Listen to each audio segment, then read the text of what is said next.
Pero queremos ver el tema de la naturaleza de Dios, la naturaleza de Dios. Quizás esta expresión, la naturaleza de Dios, nos suene un poco extraña a nosotros. ¿Qué es la naturaleza de Dios? ¿Qué queremos decir con naturaleza? Con la naturaleza de algo. Y aquí espero que aún los niños que están aquí me entiendan qué queremos decir con la naturaleza de algo. Cuando hablamos de la naturaleza de algo, hablamos de su composición esencial, de la composición esencial de algo. Es decir, para los demás que ya han visto esto, el agua tiene una naturaleza esencial, tiene una composición esencial. Se nos ha enseñado que el agua es esencialmente 2 átomos de hidrógeno y 1 de oxígeno.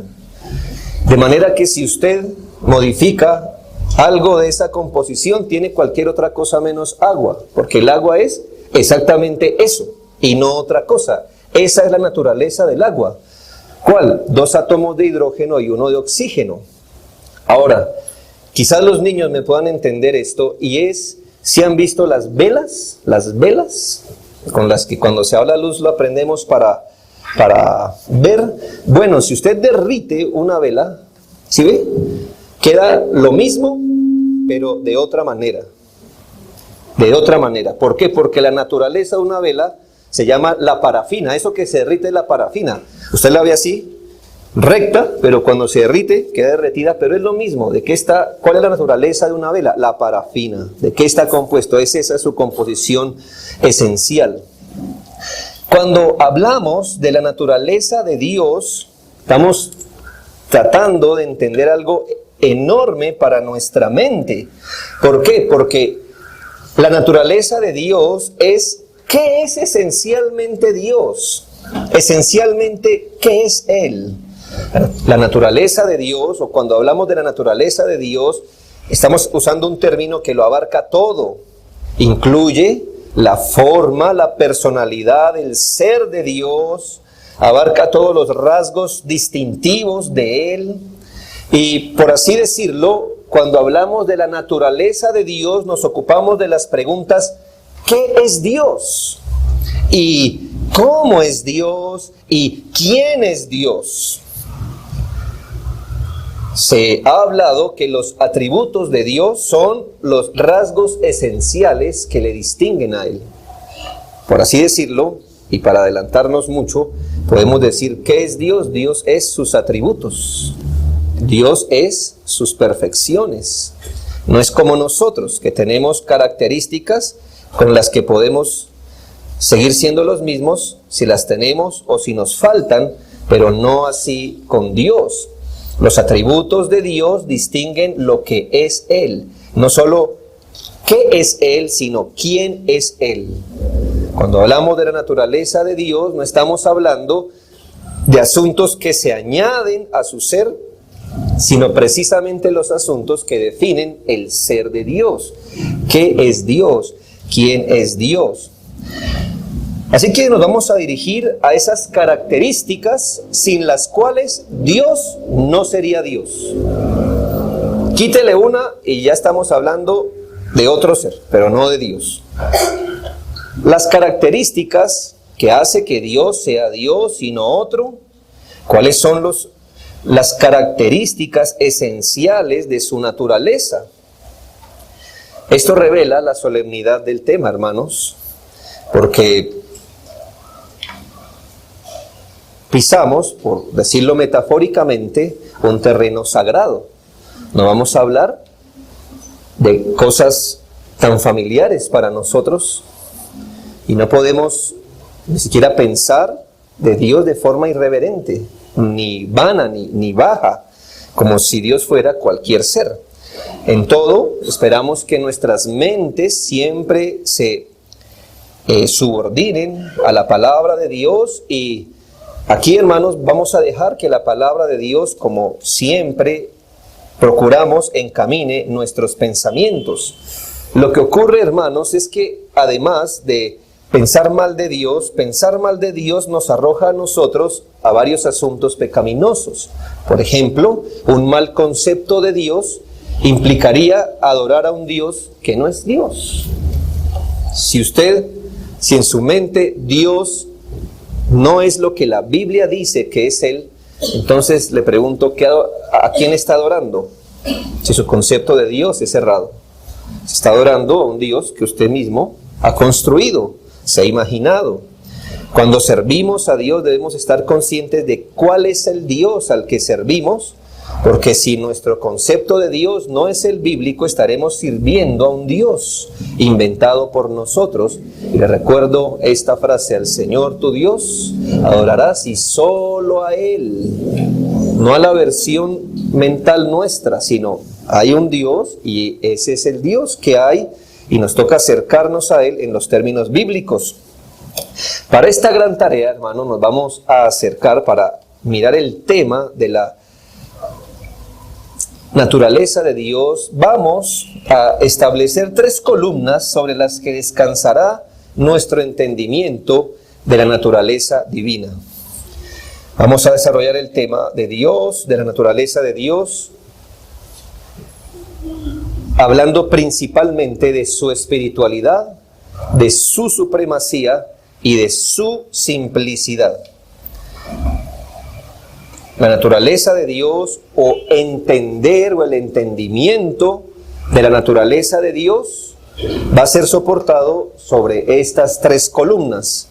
Es decir, entendiendo la espiritualidad de Dios, la supremacía de Dios y la simplicidad de Dios, podemos entender la naturaleza de Dios. La naturaleza de Dios. Así que, por supuesto, usted ya intuirá que debajo de cada columna hay mucha información.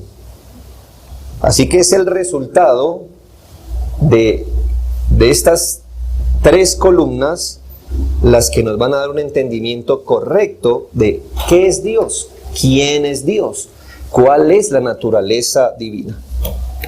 Así que, dejando a un lado las 2 últimas, vamos a entrar a sumergirnos en la primera, y es la espiritualidad de Dios.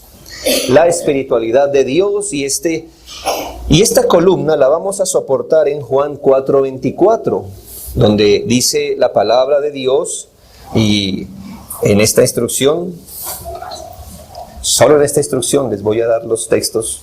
No es mi costumbre hacerlo, pero ya sabe, tenemos temas por abordar. Juan 4:24 dice algo de Dios, sobre todo para entenderla. ¿Qué es Dios? ¿Qué es Dios? La naturaleza de Dios. Y dice: Dios es espíritu, y los que le adoran en espíritu y en verdad es necesario que adoren. Ya usted ve que allí hay una definición concreta, directa, de la naturaleza de Dios. ¿Qué es Dios? Dios es espíritu, y ahí derivamos el tema de la espiritualidad de Dios. Con estas palabras, nuestro Señor Jesucristo nos enseñó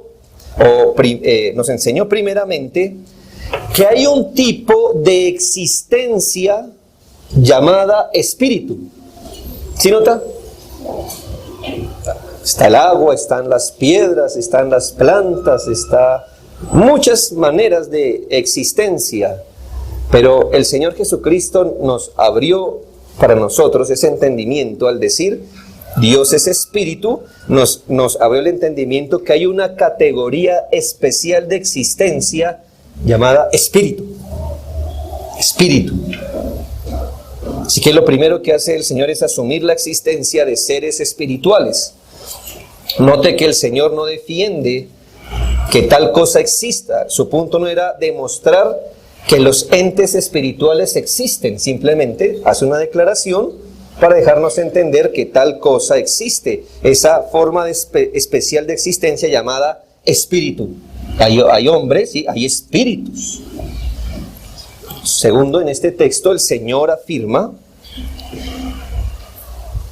que a esa categoría de existencia especial pertenece Dios.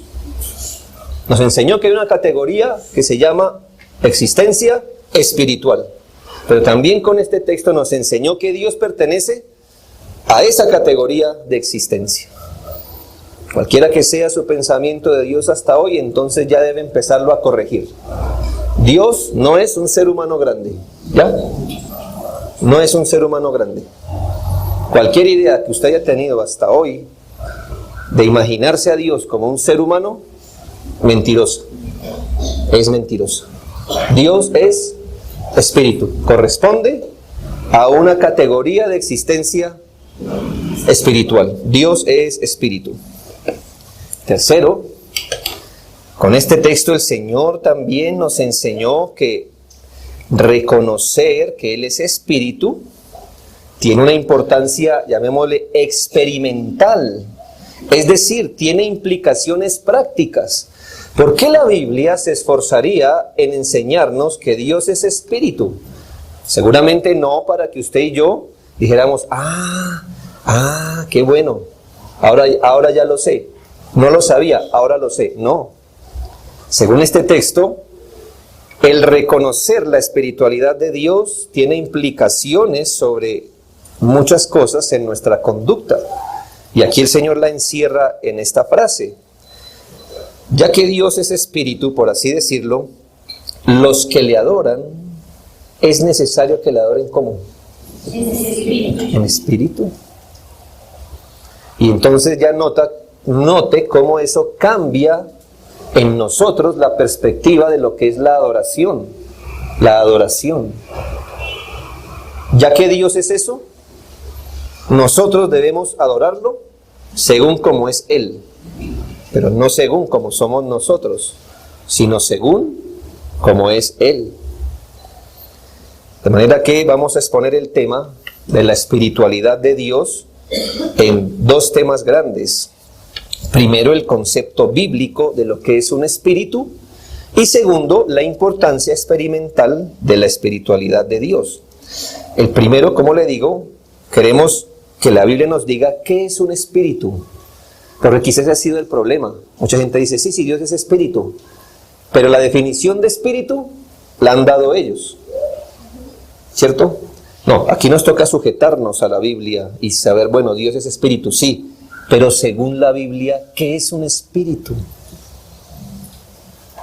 Y lo segundo que vamos a ver, quizás unas 4 clases más adelante, es la importancia experimental de la espiritualidad de Dios. Es decir, experimentalmente hablando, ¿de qué nos sirve entender la espiritualidad de Dios? Así que sumerjámonos en el primer asunto. No se pierdan mi nomenclatura. Es más, no le he puesto mucha atención. Solo quiero que medio se ubique aquí. Primero, el concepto bíblico de un espíritu. En este texto que acabamos de ver, el Señor Jesús presupone la existencia de seres espirituales. Y así podemos alcanzar el concepto adecuado de lo que es un espíritu o de lo que son los seres espirituales. Por la palabra de Dios aprendemos lo que es un espíritu y sus propiedades distintivas. Los espíritus creados, ¿y por qué digo espíritus creados? Bueno, porque hay un espíritu no creado. ¿Cuál es? Dios. Pero los espíritus creados, y entiéndame lo que quiero hacer.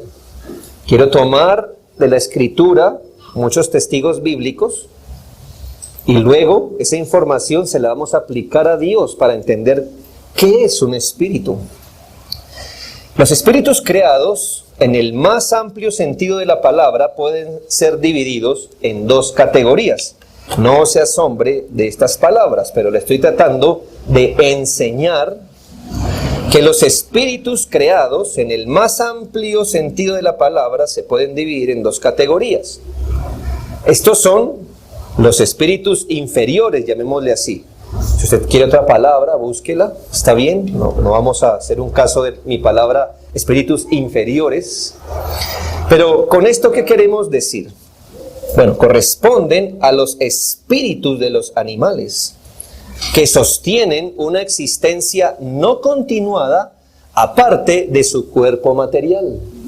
Es decir, hermanos, ellos tienen una manera de existir que va más allá de su cuerpo. ¿Sí se ha dado cuenta? Es decir, a ellos los anima algo por dentro. llamémosle espíritu, en los términos bíblicos, ya lo vamos a corroborar. Pero ¿qué ocurre con ese espíritu que hay en ellos, que los anima? Cuando el animal muere, ¿qué pasa con su espíritu? Pues nunca le diga a su hijo, él está en el cielo. No está, murió su cuerpo, murió su existencia. Lo que lo animaba, ¿verdad? Se fue, el cuerpo quedó ahí y su existencia desaparece, pues la Biblia nunca nos anima, ni nos señala, ni nos enseña a creer que el pajarito ahora está en el cielo, o el gatito. No, hijos, eso no es verdad. En contraste, los espíritus superiores corresponden a los espíritus de los ángeles, al espíritu del hombre, los que pueden vivir aparte del cuerpo material. Los ángeles no tienen cuerpo y están vivos. Nosotros cuando muramos, nuestro cuerpo quedará en la tumba, pero estaremos vivos aún. Entonces podemos seguir existiendo aparte de un cuerpo. No así los animales. ¿Me hago entender la diferencia? Usted no va a tropezar por mis nombres. Lo que quiero es que mire el concepto. Hay formas espirituales de existencia, pero a una corresponden los animales que no pueden seguir existiendo aparte de su cuerpo, y en cambio hay una categoría donde Dios está también. Dios ha podido vivir eternamente sin cuerpo. Está vivo. La palabra de Dios en Hebreos 1:14, hablando de los ángeles, le llama espíritus ministradores, para hablarnos cuál es la naturaleza de los ángeles. ¿Cuál es? Son espíritus, corresponden a la misma categoría de existencia que Dios existe. Dios es espíritu, y los ángeles, ¿qué son? Espíritus también. Que yo veo que en la película, sí, pero esta es la Biblia, la que define nuestra realidad. Hebreos 12:23, hablando de los que han muerto en el Señor, les señala como los espíritus de los justos hechos perfectos. Hebreos 12:23 es una escena del cielo, donde están los que han muerto en Cristo. ¿Y cómo les llama a los que han muerto en Cristo? Los espíritus de los justos hechos perfectos. Así que ellos continuaron existiendo. Ellos continuaron viviendo aparte de su existencia física. En el libro de Eclesiastés, el predicador, así se denomina a sí mismo el autor del libro, él lamenta el drama de la muerte y cómo la muerte ha afectado y afecta a los hijos de los hombres. Y en esta mirada puramente horizontal de la existencia, ¿sí? Debe entender Eclesiastés, él va a hacer declaraciones y a usted le toca saber desde dónde las está diciendo. Y en una expresión muy, muy a la vista, él se lamenta que lo que le pase al hombre también le pasa al animal. Y mire lo que dice Eclesiastés 3, 18 y 20. Dije en mi corazón, es así, por causa de los hijos de los hombres, para que Dios pruebe y para que vean que ellos mismos son semejantes a las bestias. ¿Es verdad esa expresión? Sí, en un sentido. Sí. Porque lo que sucede a los hijos de los hombres, es decir, a los seres humanos, y lo que sucede a las bestias, un mismo suceso es. Bueno, ¿en dónde está la analogía? ¿En todo? No, miren la analogía. Como mueren los unos, así mueren los otros, y una misma respiración tienen todos. Ni tiene más el hombre que la bestia, porque todo es vanidad, todo va a un mismo lugar, todo es hecho del polvo, y todo volverá al mismo polvo. ¿Es verdad esta expresión? Sí, es una expresión verdadera, es inspirada. Mírelo desde esta perspectiva. En este sentido, ¿qué cosa nos diferenciaría de la existencia de un animal? Desde este punto de vista, ya, ninguno, hermanos. Él nos está diciendo que ninguno.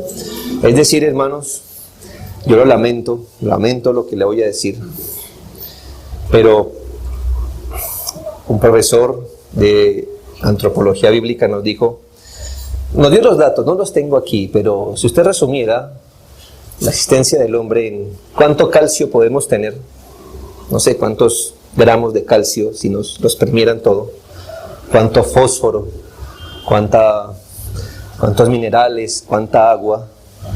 Si lo redujéramos a ese tipo de cosas, si nos pudieran sacar todos los elementos y nos resumen, dice él que en una ferretería costaríamos no más de 100,000 pesos. ¿Cuánto valdría 2 gramos de calcio, 1 gramo de fósforo? ¿Me hago entender? Carne, ¿cuánto valdría? ¿Me hago entender?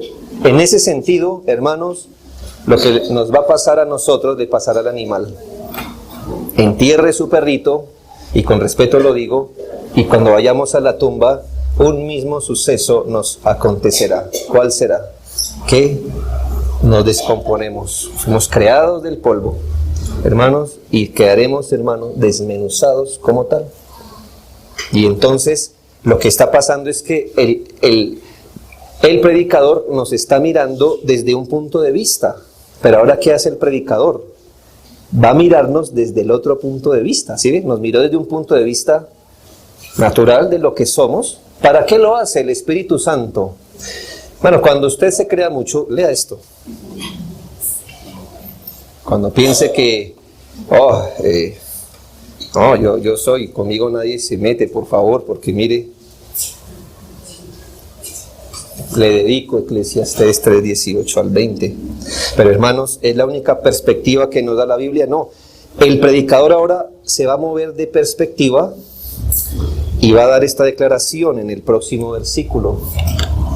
Eclesiastés 3:21, ¿quién sabe que el espíritu de los hijos de los hombres sube arriba, que el espíritu del animal desciende abajo a la tierra? ¿Ya vio esta perspectiva ahora? Ahora, ¿qué nos distingue de los animales? Mucho. Que después de muerte seguimos existiendo. El espíritu del animal murió con él y queda en la tierra con él, desintegrado. En cambio, el ser humano tiene trascendencia. La superioridad humana se resume en la naturaleza duradera del espíritu humano, en contraste con el carácter temporal de un espíritu animal, de aquello que lo anima aparte de su cuerpo. El espíritu humano no deja de existir cuando se aparta del cuerpo. Por lo tanto, los espíritus superiores pueden existir y existen al margen de la unión de cualquier cuerpo material. ¿En qué consiste la superioridad humana? Debe ser algo más que el cuerpo, ¿no cree? Claro, nuestra superioridad, sí, incluye el cuerpo, por supuesto, pero la superioridad en sí es la naturaleza perdurable de su espíritu. Esa entidad que anima el cuerpo y que, según nuestro texto, sube, es decir, tiene trascendencia. El espíritu humano no deja de existir cuando el cuerpo humano muere. Si bien su cuerpo, vamos a hablar en los términos de Eclesiastés, baja a la tierra, no así su espíritu.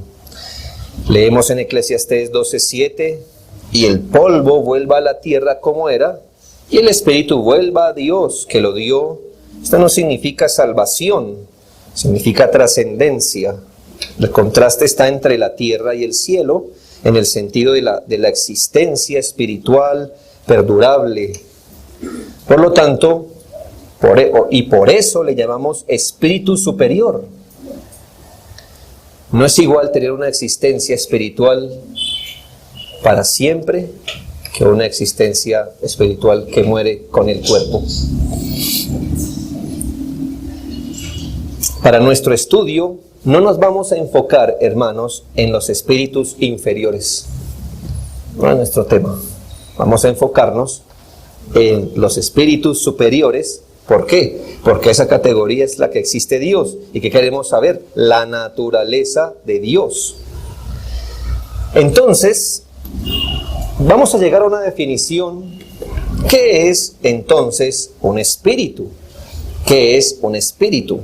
Por supuesto que yo voy a soportar esto, pero no quiero ir de mostrarle para luego darle esta conclusión. Quiero empezar por la definición y sustentarla. Un espíritu es un ser vivo e inmaterial que tiene facultad, moralidad y personalidad. Esta definición pertenece a todos los espíritus superiores, es decir, a los ángeles, los espíritus humanos, incorpóreos, los demonios y por supuesto al Espíritu Supremo, que es Dios. Les recuerdo que los demonios son ángeles. Los ángeles que sirven a Dios son espíritus. Los demonios también lo son. Esta definición destaca los 5 rasgos distintivos o las propiedades esenciales de lo que es un espíritu. ¿Se lo puede aprender? Espero que sí. 1. Un espíritu es un ser vivo. No es una cosa, ¿sí? No es como un humo. No es una sustancia indefinible que flota en el aire. No es algo. No, es un ser vivo. Pero también no son seres materiales. Son inmateriales. 3, tienen capacidades o facultades de acuerdo a su naturaleza. El hecho que no tengan cuerpo no significa que no tengan facultades. También un espíritu tiene carácter y cualidad moral. No son neutros. No son neutros. Y tienen personalidad. Eso quiere decir que tienen conciencia personal. Son conscientes de su existencia y se relacionan personalmente con otros. Dios pertenece a esta clase de existencia, pero en Él su espiritualidad es única. Si bien ha creado otros seres parecidos a Él, es decir, otros espíritus, en Él su espiritualidad es de un grado infinito y mucho mayor. Pero para entender ese grado infinito y mayor, vamos a deslizarnos desde lo que nos es común. Entonces, empecemos por lo primero, otra ventana que se nos abre. No se pierda. Mi otra ventana es, 1, vamos a justificar las 5 características de un espíritu. ¿Ya? Hemos abierto muchas ventanas, ¿verdad? 1, un espíritu es un ser viviente. Le quiero corroborar que un espíritu no es algo que flota en la atmósfera, sino que es un ser vivo. Yo sé que estamos entrenados a pensar que un ser vivo es solo lo que podemos ver que vive. Lo podemos ver, pero hay existencias que no podemos ver y están vivas. Y en este caso los espíritus, ellos tienen vida, son animados. Animados quiere decir que tienen vida y además dan vida, en un sentido. En antropología bíblica se enseña que el uso común que la Biblia le da a las palabras espíritu y alma generalmente son intercambiables. No es nuestra clase, pero aquí espíritu y alma serán usados intercambiablemente. En Santiago 2:26 leemos: porque como el cuerpo sin el espíritu está muerto, así también la fe sin obras está muerta. Santiago, para ilustrar la naturaleza de la fe salvadora, nos instruye acerca de la naturaleza del espíritu humano. ¿Qué es la muerte según nuestro texto? Es la separación del alma del cuerpo. Sin un espíritu, el cuerpo humano se convierte en un cadáver, se desmorona, vuelve al polvo. ¿Por qué? Porque el espíritu es el que anima el cuerpo. No es el cerebro, no es el corazón. ¿Cómo lo sabemos? Es que hay gente con cerebro y corazón y está muerto. Pues hay algo que lo anima y nuestro texto nos enseña qué es lo que anima el cuerpo. ¿Qué le anima? El espíritu. O dígale alma, como quiera. Esta relación tiene sus raíces en la creación del ser humano. En Génesis 2:7 leemos: entonces Jehová Dios formó al hombre del polvo de la tierra. ¿Y eso fue todo? No, ¿verdad? Como dicen los evolucionistas. ¿El hombre qué es? Otra, materia. Químicamente animada. No. El Señor tomó el polvo de la tierra, hizo un hombre y sopló en su nariz aliento de vida, y fue el hombre un ser viviente. ¿Qué significa eso? Que Dios hizo un cuerpo y fue hasta cuando Él le impartió, le dio su existencia espiritual, que ahora puede ser llamado un ser viviente. Cuando Dios creó al hombre, estableció una relación íntima entre cuerpo y alma, tan íntima que solo se rompe con la muerte en su estado irregular. Pero hermanos, es tan íntima la relación que usted tómese una radiografía, hágase un escáner, a ver dónde encuentra el alma. Uno dice, hasta aquí. No sabemos dónde está el alma. Es algo misterioso, ¿no cree? Anima nuestro cuerpo. No sé si está aquí, en los riñones, como dicen algunos textos, ¿verdad? De la Biblia, los riñones. No, hermanos, es nuestra existencia espiritual. El hombre así se volvió animado. Mire lo que dice 1 Corintios 15:45. Fue Adán alma viviente. Alma viviente. Hermanos, las almas no mueren. Las almas nunca mueren. Los espíritus nunca mueren. ¿Qué perspectiva le da eso a usted de la existencia del ser humano? Es muy solemne. Del día que un ser humano fue concebido y llegó a la existencia, a partir de ese momento jamás morirá. Temporalmente su cuerpo, pero jamás morirá. ¿Sabe? Estos niños que están aquí jamás morirán. Y usted jamás morirá. Jamás. Las dos palabras comúnmente en la Escritura, para usar la parte interna, espíritu, alma, nos muestran esa capacidad de vivir. Apocalipsis 24, una visión espiritual del cielo. Dice la Biblia: y vi tronos y se sentaron sobre ellos los que recibieron facultad de juzgar. Y vi las almas de los decapitados por causa del testimonio de Jesús y por la palabra de Dios, y vivieron y reinaron con Cristo 1000 años. Qué interesante. Ellos en la tierra fueron decapitados, pero ¿dónde están? En el cielo. ¿Y qué hacen? Son cosas, son una masa y un vapor que se pasea con el viento del cielo. No. Vivieron y reinaron con Cristo 1000 años. ¿Ve? Hay vida, hay actividad.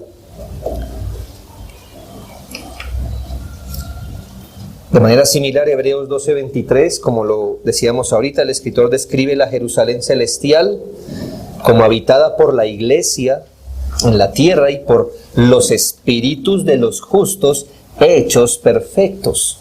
Los espíritus de los justos hechos perfectos.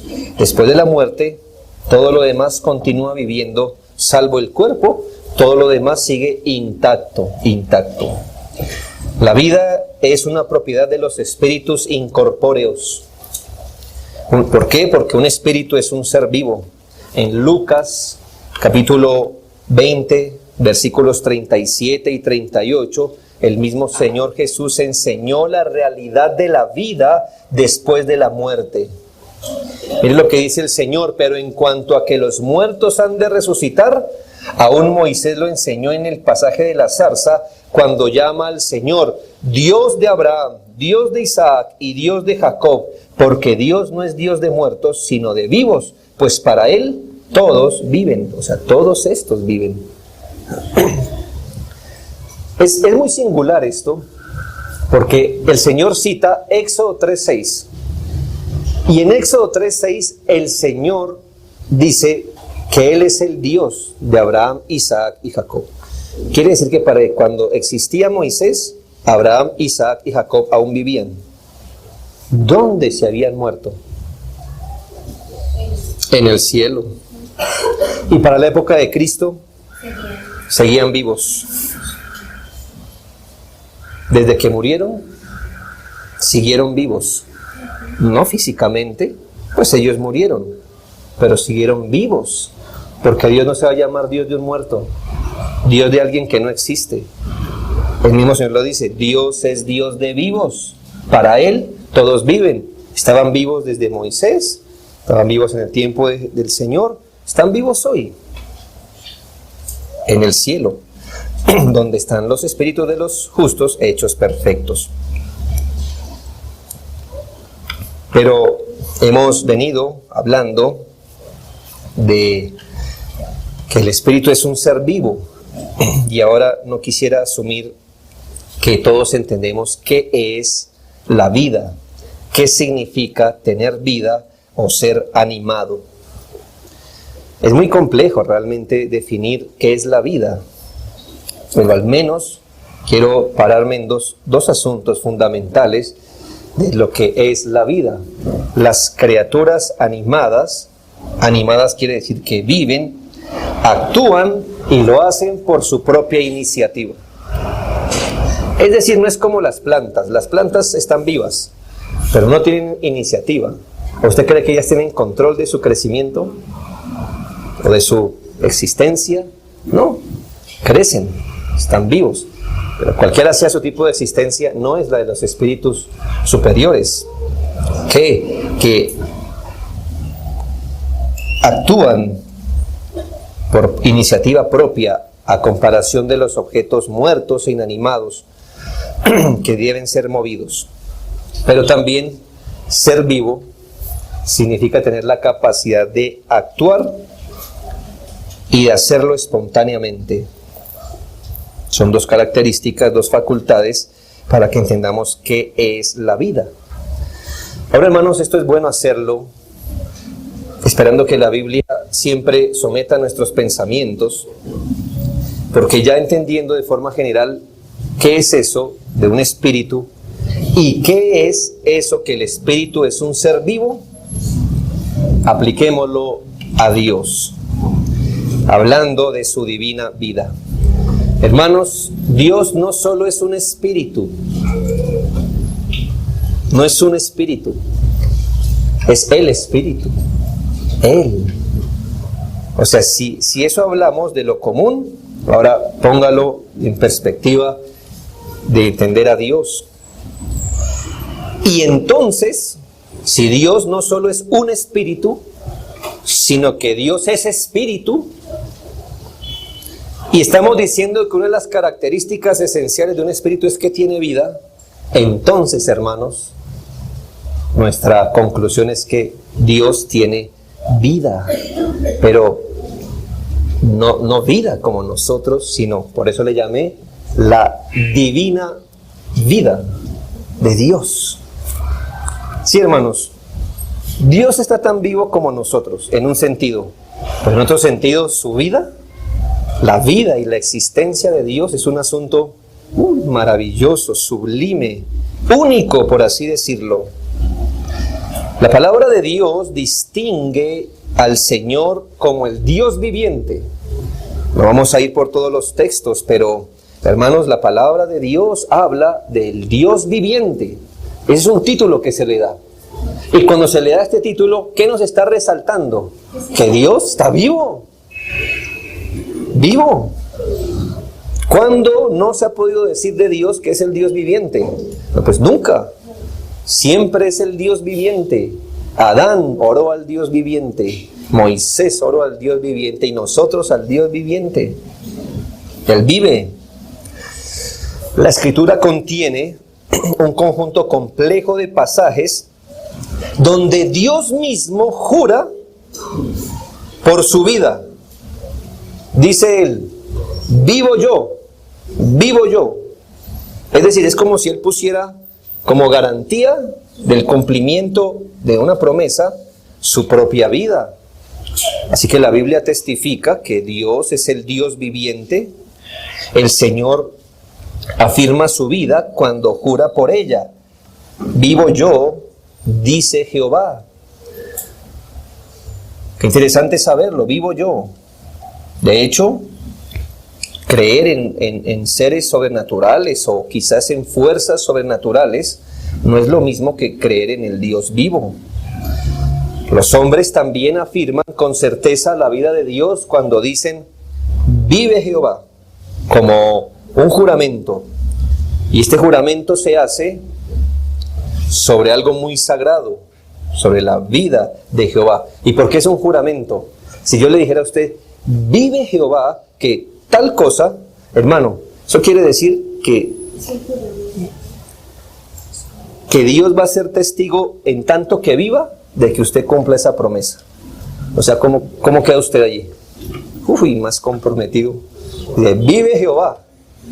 Nunca. Es decir, tanto tiempo como Él viva, usted está comprometido bajo ese asunto. Es una manera solemne de invocar un juramento. La vida de Dios, aunque es espiritual, es infinitamente superior a toda otra vida, por supuesto. Todas las características de su supremacía muestran y definen que su vida es infinitamente superior. ¿Cómo sabemos que aunque Dios tenga vida como nosotros, su vida es infinitamente superior? Mire estos textos, por ejemplo, en Juan 5:26. Porque como el Padre tiene vida en sí mismo, así también ha dado al Hijo tener vida en sí mismo. ¿Qué le parece ese tipo de existencia? Él tiene vida en sí mismo. Nosotros tenemos vida derivada. Hubo un tiempo que usted no existió, pero hubo un tiempo que Adán no existió. Hubo un tiempo que el cuerpo de Adán existió, pero no la vida de Adán. Dios se la compartió, pero Dios tiene vida en sí mismo. Esto es lo que se llama el atributo de la aceidad. Es una palabra técnica, aceidad, que significa que Él vive por sí mismo, que Él es la fuente de su propia existencia. ¿Qué dice Primera de Juan 1:2? Porque la vida fue manifestada y la hemos visto y testificamos y os anunciamos la vida eterna, la cual estaba con el Padre. ¿Qué tipo de existencia tiene Dios? Vida eterna. Pero no como nosotros, vida eterna desde que fuimos creados en adelante. En el caso de Dios es vida eterna completa y absolutamente. Él no tuvo un antes de.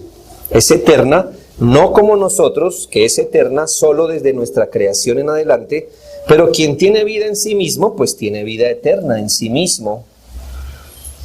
Y 1 Timoteo 6:16, note que aunque todos nosotros somos inmortales, que le dije que el alma nunca muere, somos inmortales desde el momento de nuestra creación en adelante. Y eso hace que la inmortalidad de Dios sea distinta. Mire los términos bíblicos. 1 Timoteo 6:16.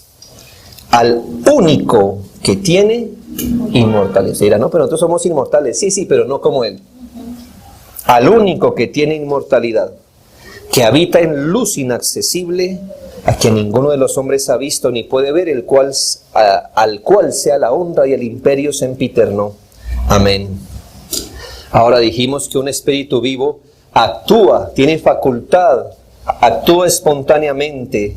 Y si esa es la característica de la vida, ¿qué esperaría usted de Dios?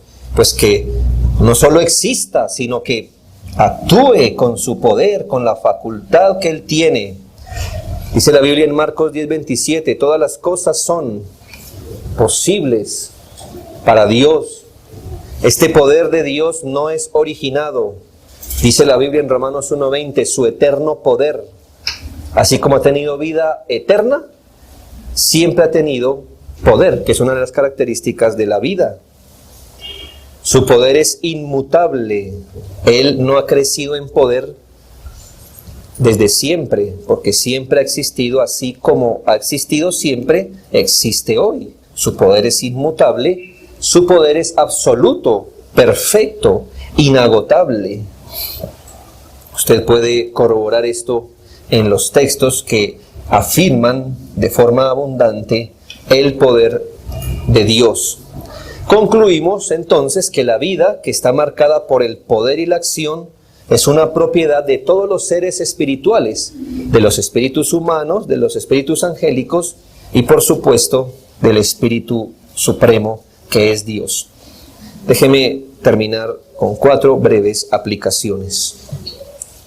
La primera aplicación, hermanos, es que una de las maravillas de la obra de gracia es que por la regeneración hemos sido convertidos de los ídolos muertos para servir al Dios viviente. Es una maravilla de la gracia de Dios que nosotros, de entre muchos hombres, hayamos sido traídos por la gracia de Dios, convertidos de los ídolos que nada son, para servir al Dios vivo. No importa a la verdad qué clase de vida usted llevaba antes de Cristo. Esta se puede resumir en vivir para servir a sus propios ídolos muertos. Al venir a Dios por Cristo, hermanos, no hemos cambiado de religión. Venir a Cristo no es cambiar de religión. Nosotros no hemos venido para tener una relación íntima y personal con el cristianismo.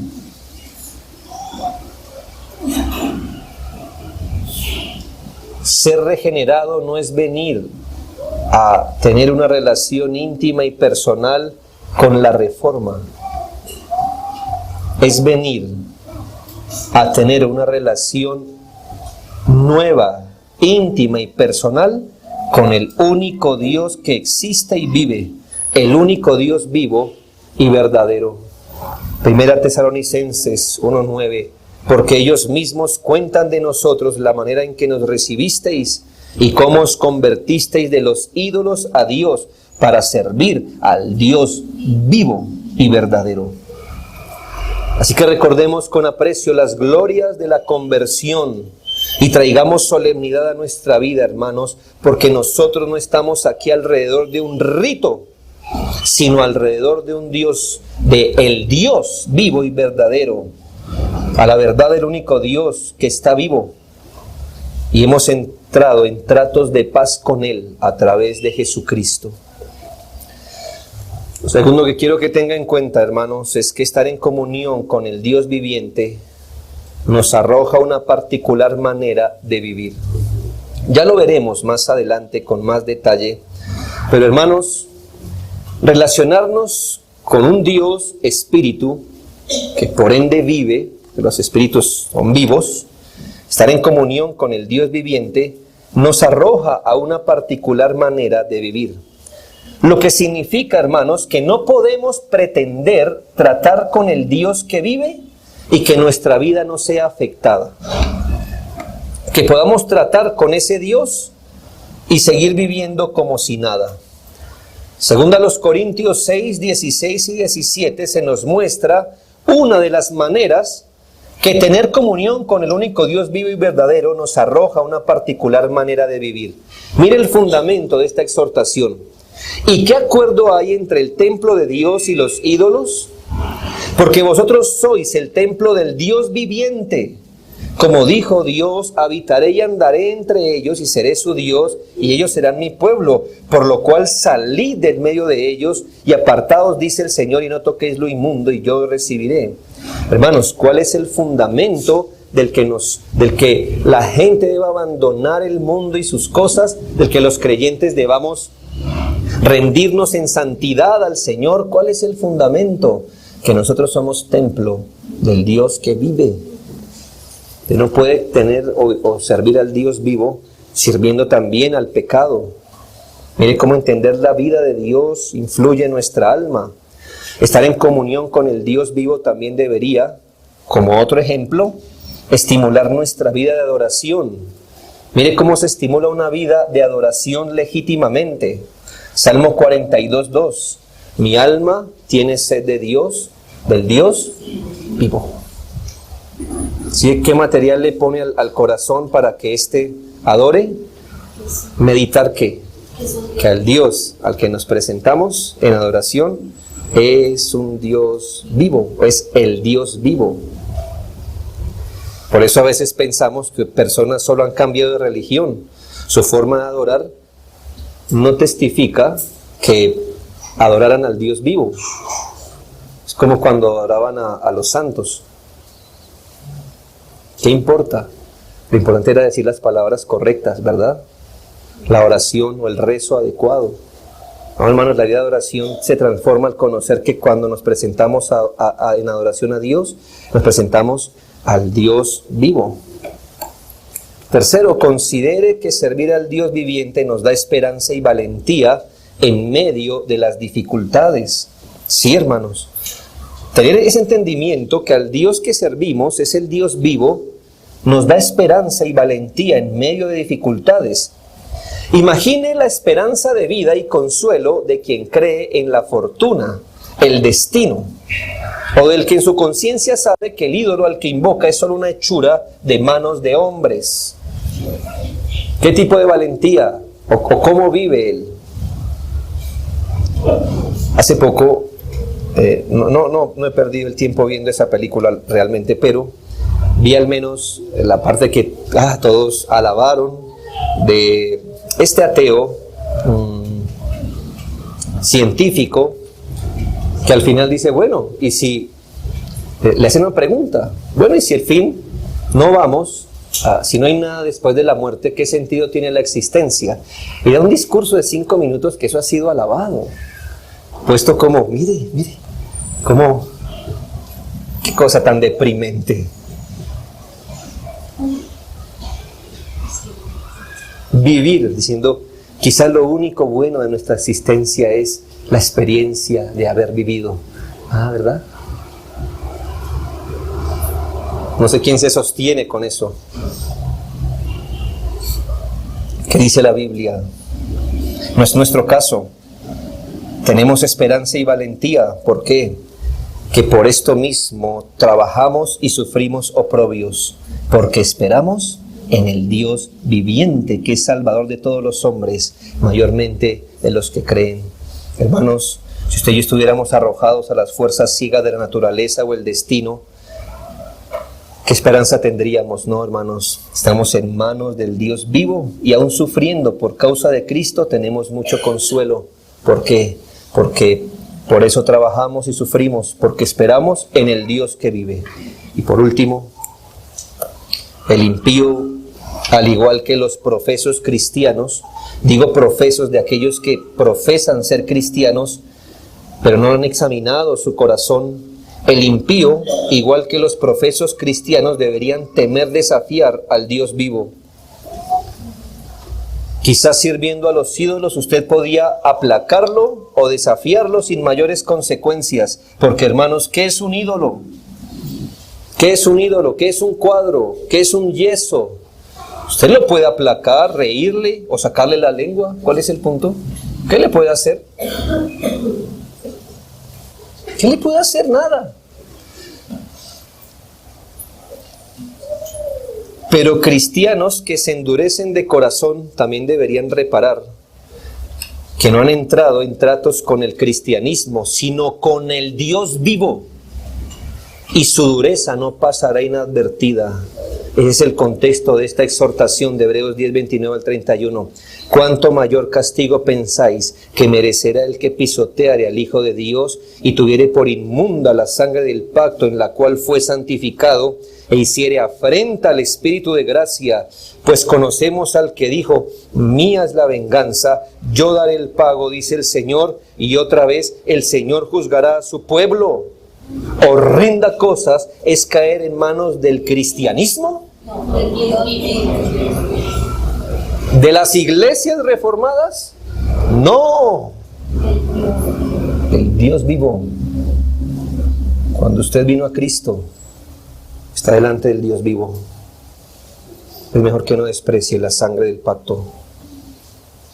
Horrenda cosa es caer en manos del Dios vivo. Horrenda.